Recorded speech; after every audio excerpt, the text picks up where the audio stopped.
If you're a heating, air conditioning technician, or even a salesperson, how do you prepare for the slow season and why does it matter? This is a super important question. I'm Scott Sylvan Bell, coming to life for HVAC technician sales secrets on a perfect day to talk about sales. A perfect day to talk about you closer. And so I want to start with number one. We got seven. We got 7 things here. Number one is how you work in the busy season is going to determine how you work in the off season. And if you speed through calls on your days where it's hot or when it's really cold, you are typically rewarded with more calls. So like I hear technicians when they first get started, they're like, yeah, I'm going to be off by 4:30 today. I'm like, dude, you know, it's 110 degrees outside. You're not going to be off until 7:30. Well, I'm going to get all my appointments done and I'm going to get them done quick. I'm like, yep. And you're going to get rewarded with more calls. Ask a dispatcher. They're going to tell you. Number 2, set your metrics of what you can do. Right? If your busy season is going to determine your slow season is going to determine your busy season. What are the metrics? What are your metrics when it's slow? Can you do 40% club membership, partnership plan, maintenance agreements? Can you do 40% turnovers? Can you do, average ticket of 350? I'm asking random numbers. These don't really mean anything. You fill in the blank for what works for you, right? I don't know your numbers. You don't know my numbers, but I'm giving you random. So you can pick and say, oh, like, you know what? Historically, I've closed at 40% club memberships, maintenance agreements, partnership plans. When it's slow, I'm going to shoot for 50. Good for you. That's what you're supposed to do, right? Most people wait for their boss or their tech manager to say, these are the metrics that you should hit. You're a grown adult. Hit your own metrics, right? And you could say, well, if the company wants me to hit 40, I want to hit 45. That's your metric. You decide it. This is why you should join HVAC Tech Secrets. I'll give you the goods. Not in the Facebook group, not in the YouTube channel. Number 3, pay.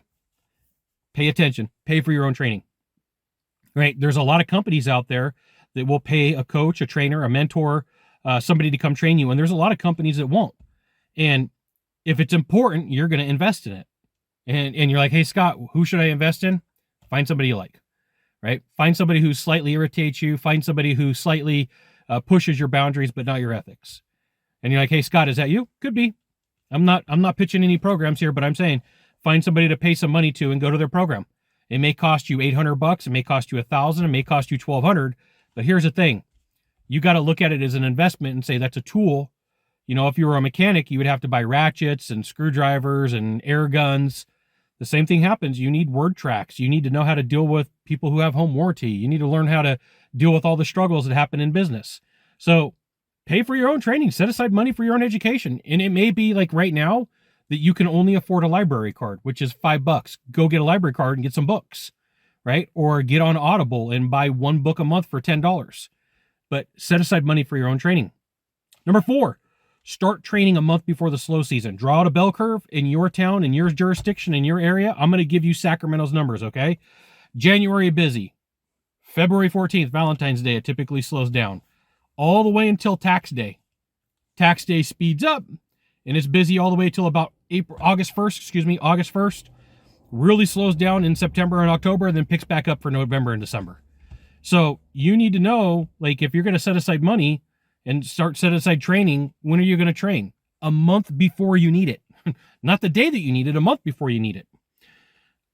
Number 6, save money knowing it'll be slow. I just gave you the graph for what Sacramento is. Your area, if it gets snow and it gets cold, it's going to be completely different.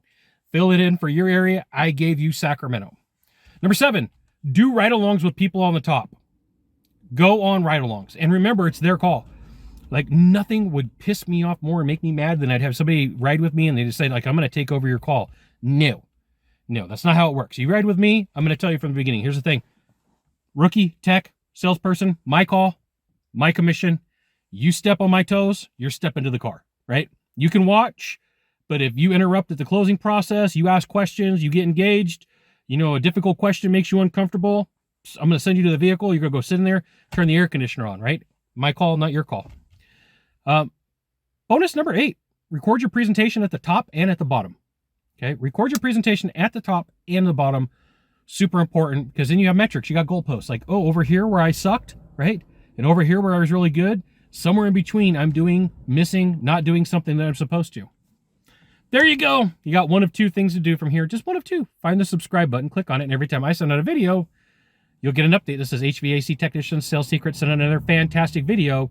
You should check it out. There you go. 7 ways to prepare for the slow season.